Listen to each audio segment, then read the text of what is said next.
Now let's shift ahead. Look forward to the next year. Do a bit of an offseason check-in. I know we were gone for about a month. We're going to do some buy and sell on programs. We each picked one program we're going to buy, one program we're going to sell. I'm going to start here with Texas Tech because I'm buying in because they've bought in. I just saw ESPN's Max Olson came out with a story today. Texas Tech spent $10 million in the transfer portal this offseason. I think the biggest areas of improvement for them that they needed to make were on the defensive side of the ball. I know this is bad podcasting, but I'm just going to read off some of the guys they got in that secondary because it was the last ranked pass defense in the FBS. We have 6'4" cornerback Terrion Grant from Purdue, 6'1" corner Bryce Pollock from Mississippi State, 6'1" corner Amir Boyd Matthews from UTEP, 6'4" cornerback Dante Balfour from Charlotte. Guess why I'm reading off all their heights is because we thought Texas Tech lacked a lot of length in the secondary last year. My big sleeper surprise guy, 6'4" safety Cole Wisniewski from North Dakota State. Craven, what do you think of me buying in on Texas Tech right now? Yeah, I like it. They're clearly all in. I love what they did at coordinator. Bringing Sheil Wood in as the defensive coordinator from Houston was a great hire. Mac Leftwich, the offensive coordinator from Texas State, I think another great hire. We had talked about this when it first happened, right? Like if I could have picked two young coordinators, in the state that I thought were really exciting on each side of the ball, like those would have been the guys. And so I think they've gotten better from a coaching standpoint. And I think they've absolutely gotten better from a talent standpoint. You talked about the defense. They've also brought in, 2 or 3 instant starters along the offensive line. They brought in an edge rusher from Georgia Tech, a big defensive tackle from Central Florida. They see the Big 12. They saw what Arizona State did last year. They saw what BYU did last year. Why not us, right? And so Joey's going into year 4. They got a quarterback with experience. Like, this is when you go try to make a push, and, credit to them for doing it. Well, you mentioned Arizona State and BYU, and I almost put, hey, I'm buying in on Texas Tech because of their schedule they have this upcoming year, but I'm not even going to do that in the Big 12 because it's so topsy-turvy, and you never know who is going to go from worst to first like Arizona State did last year. But Joey McGuire is kind of becoming the Texas Thanos a little bit, getting Mac Leftwich from Texas Tech, Sheil Wood from Houston, those coordinators. Maybe the biggest coaching front office acquisition was just retaining James Blanchard, the general manager. Notre Dame was in hot pursuit of him after making the national championship game. What do you think of James Blanchard staying in Texas Tech? I think it's another statement of intent, right? Like, Tech isn't going to lose because of money anymore. Had I told you 10 years ago somebody turned down a Notre Dame job to stay at Texas Tech, you'd be like, what? Are they from Lubbock or something? Like, is their daughter in school? Like, why would they do like? And now with NIL, with the transfer portal, with the money Cody Campbell, John Sellers, and those guys are spending at Texas Tech, like, they don't have to take the back seat to anybody. And I put in the story, like, black gold is more important than blue blood nowadays, right? And, like, Tech can be at that table, and winning the Big 12 gets you entry into the college football playoff. And so it's allowed – maybe you don't have the chance to win the national championship. I still think there's only 6 or 7 programs that can really win a national championship year in, year out. But I think it's allowed programs number 10 through 25 to have like a real big shot. And TCU Tech is spending like one of those programs and has for the last couple of years. Now it's time to see like the fruit of the labor. And I think the James Blanchard hire is just another indication of like where Tech's trajectory is, and that you don't have to be at one of those traditional schools to have success anymore. And he's built up such a good reputation as a portal recruiter. I'm curious for you where you think they've taken the biggest step in terms of their roster from last year to this year. I'm going to start off and say the defensive line because you mentioned the 4-star transfer Romello Height from Georgia Tech, 4-star Lee Hunter from UCF. I was digging into the numbers. Their top 3 tackles for loss leaders from 2024 weren't on the defensive line. They also haven't had a guy with over 7 sacks in the Joey McGuire era. So edge rusher was a necessity for this team because they have not been rushing the quarterback well. What's a position you think is improved the most? Yeah, I'll take offensive line. I think getting Howard Sampson in from North Carolina, gives you a left tackle. And we've talked about this ad nauseum for years. They were always a decent run blocking football team. They've been bad in pass pro. They've had offensive tackles that were probably guards playing tackle, and you're just not going to get away with that, even in the Big 12. But Hunter Zambrano is another player that can play offensive tackle or guard. Will Jadis from Maryland is a player that can play offensive tackle. And so I remember right after the season, I texted every head coach in the state, like, hey, what do you need in the portal? What are you going to be looking for? And the clear answer from Texas Tech was offensive line. They needed to get better. They need to protect Baron Morton. They're not going to have Taj Brooks to just eliminate some of that stuff anymore, where it's like, hey, break tackle, and go get an extra 3 or 4 yards. Like, they need to be a physical football team. You mentioned the defensive line. I think they've improved excellently there, even in the interior. But I think the offensive line has gotten a lot better too.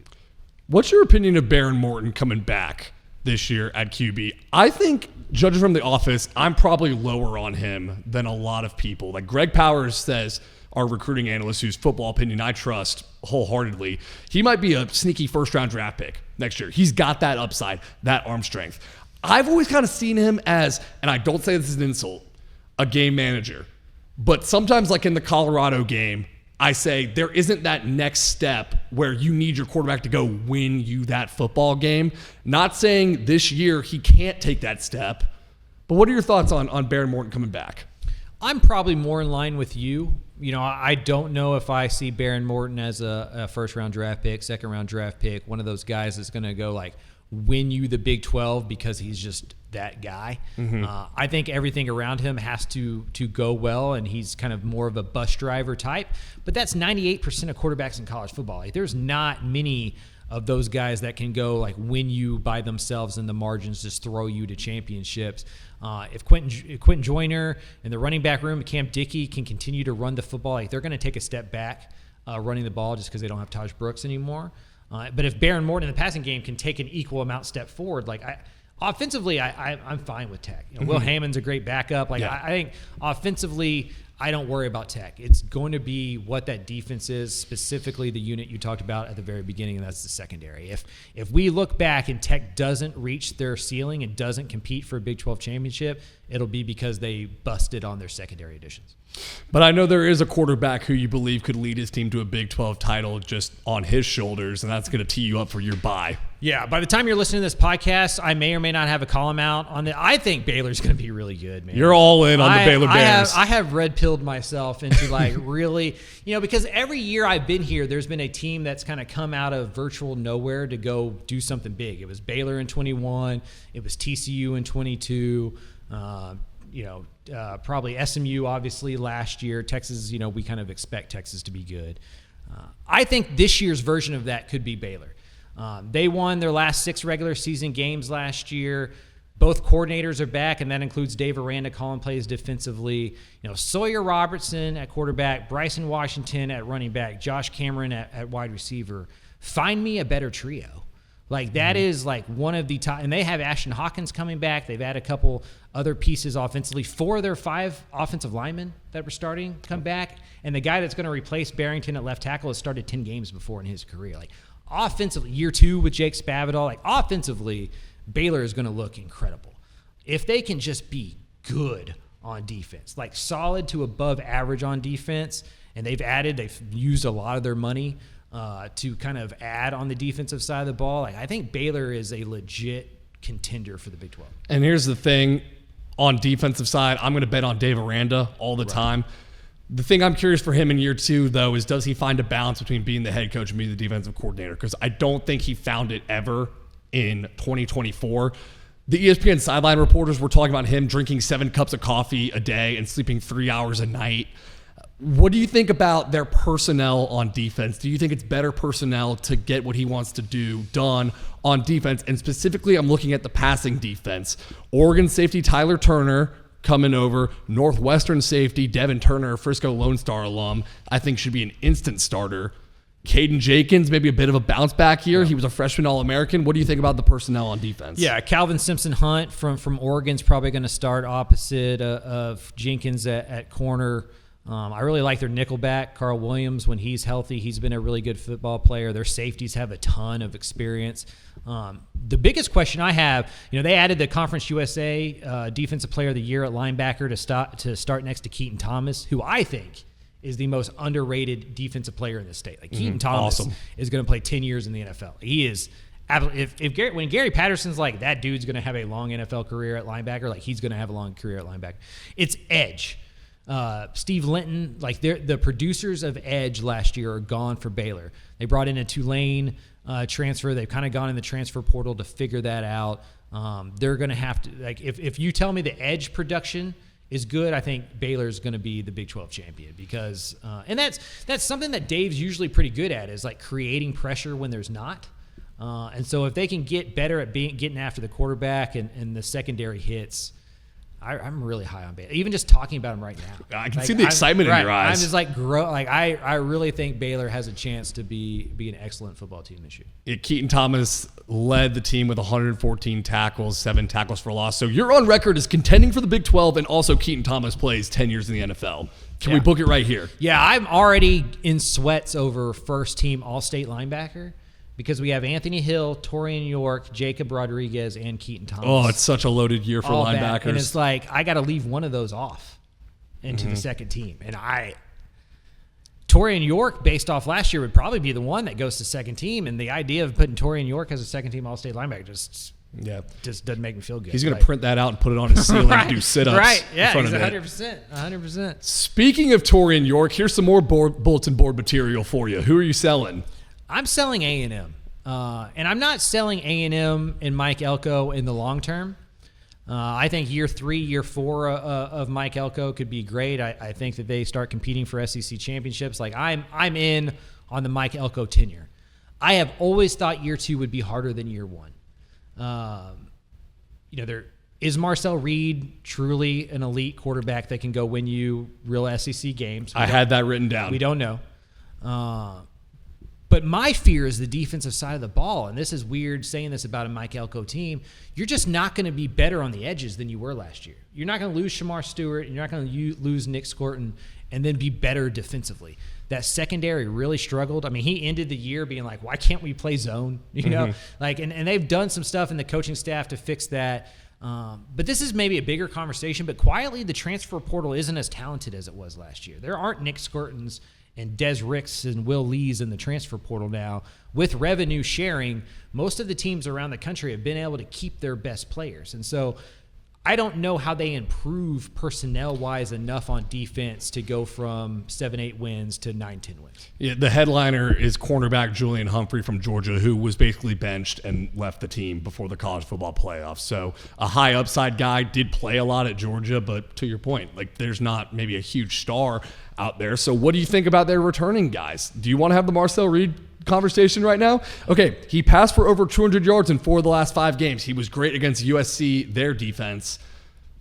I wrote it down. Is he the answer? He was the answer last year for Connor Wegman, but this year? I think it depends on what the question is. If the question is, can Marcel Reed lead Texas A&M to like an SEC title game, then I would say no. That he's not that guy. But I do think he fits with what Colin Klein wants to do more. I think he could be an Avery Johnson type football player. Le'Veon Moss is going to be back. Amari Daniels, Reuben Owens. They have 4 out of 5 starters returning along the offensive line, and they're going to get their center back, Mark Naboo, that missed most of the season last year with injury. So in theory, they have 6 of their top 7 or 8 offensive linemen coming back next year, 3 of their best running backs. They added in the transfer portal at wide receiver, even though it doesn't look like Micah Hudson may be a part of that equation. Terry Bussey in year 2. Like, I can buy into the offense. Like, especially if he only has to throw the ball 18 times a game or something like that. Like, give me A&M kind of looking like Kansas State, running some like RPO stuff and just kind of being a read option type football team and pounding on people. But I don't know how you stop anybody defensively. And this isn't the old SEC where you're not going to find some offenses that can put points on you. Like, you're going to see some good football teams. And by the way, you have to go on the road to them this year. Like, Notre Dame was at home. LSU was at home. Texas was at home. Those are all road games. South Carolina is going to be even better. Auburn's going to be even better. So I just don't buy the jump. I don't think they're going to be 4-8 or anything like that. But I don't think we're going to see a year 2 jump from Mike Elko's team. If anything, I think their record might be worse than it was last year. Not reporting anything here, but like, what's up with Micah Hudson? Like, what is there any notice on that, or like, do you like their receiver room if he's not there? I think it's more likely than not he's not at Texas A&M, whether that is back at Texas Tech or taking a year off from football to figure some stuff out behind the scenes. Like, I'm not comfortable enough reporting that yet. But I do think the probability of him not being at A&M is very high. So if you're Texas A&M, you have to go into spring and probably into the summer, assuming he's not going to be there. The good news, though, is Casey Concepcion's like a really good football player. I think he's going to be really good. They brought in a couple of wide receivers through the transfer portal, not named Micah Hudson. Craver, I think, is going to be Mario Craver, Mississippi State, was a slot guy. Yeah, he's going to be productive. I think year 2 of Terry Bussey and some of those guys behind the scenes growing is going to help. But again, I think that they're going to rely less on the passing game. Like, I think they're going to be a 65-35 run the football team, try to play some solid defense. It's just that part of the equation that I keep getting stuck in. Like, I think the defense underachieved last year and is now less talented than it was. Mm-hmm. So unless the coaching and the discipline and just year 2 of figuring stuff out raises that level to offset it, I just don't know with that schedule how they win 9 games. And to me, that's going to be the getting to 9-3 is going to be how we judge Mike Elko. And if we're setting the over and under at 9 right now, I'm going under for sure. So I know context will be everything, but if you're not expecting 9 wins, what's that mark of where you're saying we're expecting a bit of a drop down, but they can't get to like 5 and 7? Yeah, they got to make a bowl. You have to make a bowl. Okay. You got to make a bowl. That's fair. You got to continue going to the postseason. You got to give those young guys more practices. You got to like not fall off the map. You got to go 7 and 5, 6 and 6. I mean, I didn't think even 8 and 4. But I think a lot of times you expect more in year 2. I honestly think A&M is a worse football team in year 2 than they were in year 1, at least on paper in February. Mm-hmm. So that'll bring us to our last sell. I'm going to keep it in the Power 4, and I'm going with SMU, the reigning ACC runner-ups, college football playoff appearance, and similar to you, Craven, I'm not like selling all my SMU stock because I think long-term they're still going to be a great program. I think Lashley's doing an excellent job up there. I'm just taking a third off, maybe. I'm collecting some profit on this because I do the schedule game and I see they get Clemson and Miami next year. And I know I talked about earlier with Texas Tech, I'm not playing the schedule game because the Big 12 is worst to first all the time. I think we can assume Clemson and Miami. I mean, maybe we can't because Florida State was so bad last year. But like Clemson with Cade Klubnik back for his 5th year at this point, Miami, within the transfer portal, what they're doing, they're getting a better schedule next year. And then also just year 2 with Kevin Jennings. Like, how does he respond? We've seen the good Kevin Jennings. We've seen Penn State, Duke, Kevin Jennings. Do teams have more film on him and say Penn State and Duke did stuff to him that we can replicate next year and put him in a bit of a sophomore slump? What do you think SMU's best win was last year now that we can look back on it? Who's the best team they beat? Louisville? I think it's Louisville or TCU. Mm-hmm. And the TCU team that they played was not the TCU team that closed the season. No. Going into next year, they are playing Baylor at TCU. They have Syracuse at Clemson versus Miami. They have Louisville again. Like, there's 6 teams that could be better than the best team they beat last year. I'm not saying that they go 6 and 6. I just don't see how with that schedule that you can replicate what you did last year, because it was a very small margin. I mean, remember the Duke game, and like it wasn't like they were blowing everybody out. They had some hiccups along the way, and when they played a good defense, they turned the ball over and made the game closer than it should have been, or lost that football game. And so I do think the floor is getting raised on the talent, right? Like, it was a lot of G5 football players, guys that were recruited to play G5 football, that helped SMU win last year, and they overachieved. I think this year is more of a coming back to earth, like regressing to the mean, and that could still be 8 wins. Like, it'd still be a good football team. But I'm also with you. If the premise is SMU is an ACC championship contender, I'm selling that as well. I would take Miami, Clemson, maybe even a team or two else other than SMU. That SMU Baylor game is going to be awesome. Oh man, that's one of the early non-conference games. It might be one of the non-conference games of the year. Texas, Ohio State, SMU Baylor are sneaky up there. We're going to have a fun month of September. And then the week after that's A&M at Notre Dame. Mm-hmm. So there are, and then the week after that, SMU's at TCU, and what could be the last iron skillet in a long time. So we are going to know about SMU very quickly, just like we're going to know if I'm dumb about Baylor or not very quickly. Like we're going to find out. I love those kind of like old school Southwest Conference, in-state non-conference games. Like we need more of those. I think those are cool for recruiting and all that kind of stuff. But we are going to learn about all of these teams. Texas, like you mentioned, at Ohio State, A&M at Notre Dame, Baylor versus SMU. Like very early on, there are some litmus tests for most of these teams. I think the team that we won't know about very early is Tech. They have nobody. They have nobody. If there is a time to start fast, it is now for Tech. Like 2025, like there is no excuses for them not to be 3-4-0 to start the season. Yeah, you mentioned the recruiting with Baylor, SMU. It's kind of like the Keenan Hall Bowl, the running backs coach at Baylor. Yeah. It was at SMU. I-35. There's a lot of recruiting going on between both of those schools right now. So yeah, it'll be a lot of fun. The other area of concern I have for SMU, and we just saw a lot of their former defensive linemen at the Shrine Bowl, Elijah Roberts, Jared Harrison Hunt, but Tank Booker's gone too, guys. Jafari Harvey. These were all Power 4 defensive line transfers from Miami and Arkansas. I'm concerned with how they replace all those guys. And do they take a step back on that defensive front, which was so dominant and really was kind of one of the MVPs of what they were able to do in the ACC, them and Kevin Jennings. Yeah, and Brashard Smith. Losing Elijah Roberts, Jared Harrison Hunt, huge along the defensive line also. But I think the biggest loss is on the defensive side of linebacker. Yeah, I mean, Kobe Wilson and Ahmad Walker. I mean, that's a lot of production. That's a whole lot of production. Jonathan McGill on the back end, who does a lot of your setting of your defense and stuff. So you lose your spine, right? You lose a lot of the interior defensive linemen, Elijah Roberts on the outside. You lose both middle linebackers, and you lose kind of your quarterbacking, safety on the back end. Still love the secondary, but I am concerned about the front seven, even though I think Alexander Kilgore is going to be their next star. So we kept it all Power 4 for the buy and sell. Let's just do a 5-minute G5 way into the future, what we're thinking about them this year. I think kind of selling the stock a bit in the G5 in Texas. I'm selling the stock in the G5 in Texas. I think last year, it didn't materialize this way, but last year we entered the season thinking we had two schools that could compete for a college football playoff spot, the G5 spot. Texas State had a ton of buzz, added Jordan McLeod. UTSA had competed for championships, three previous seasons to that. So we just kind of figured they would keep it rolling. And neither one happened. UTSA, not very good. Texas State lost a lot of small, close margin football games. Also a gross game, non-conference between them that we hyped up all year for that. Right. So maybe we shouldn't be hyping up all these non-conference games we have. I think Sam Houston's going to take a step back. Obviously, Rice is in year one. We'll see what UTEP is.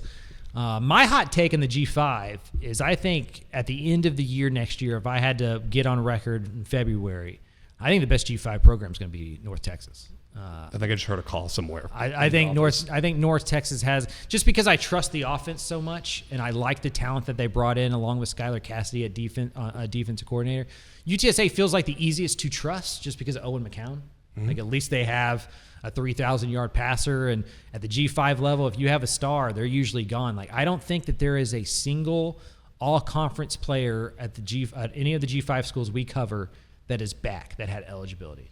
They either went to the NFL draft or they transferred, and so I just it's getting harder and harder to project what the G5 is going to do. It's just about hitting in the portal. I think North Texas has the best chance to do that. Yeah, those Sun Belt all-conference lists are starting to look like the sushi menu at a restaurant for those Power 4 teams. It's unbelievable what these Group of 5 programs have to deal with year in and year out. Yeah, it's tough. It's a tough, and I think that's why you're seeing more and more of these young football, young coordinators or coaches coming in from the FCS. Like the old school way was, you were a Power 4 coordinator, Power 5 coordinator, and then you took the head coaching job at G5, and then you won there, and then you became the Power 5. Like now, I don't think if you're a coordinator at the Power 5, you don't want to go to the G5, right? Mm-hmm. So like they're having to hire outside the box. I think it's how you get Phil Longo at Sam Houston. It's how you get a Scott Abel at Rice. It's how you got a Scotty Walden at UTEP. It's not the old school way anymore, and I think it speaks to the difficulty of being a G5 coach right now. It is. I'm Mr. like coaches complain too much, right? Mm-hmm. You get paid a lot of money, deal with it. Like I'm not here to like wax poetic on. I mean, they're coaching football, right? We don't have to get too far into this, but it is a objectively harder job in 2024, 2025, the G5 level than it's ever been before. Yeah.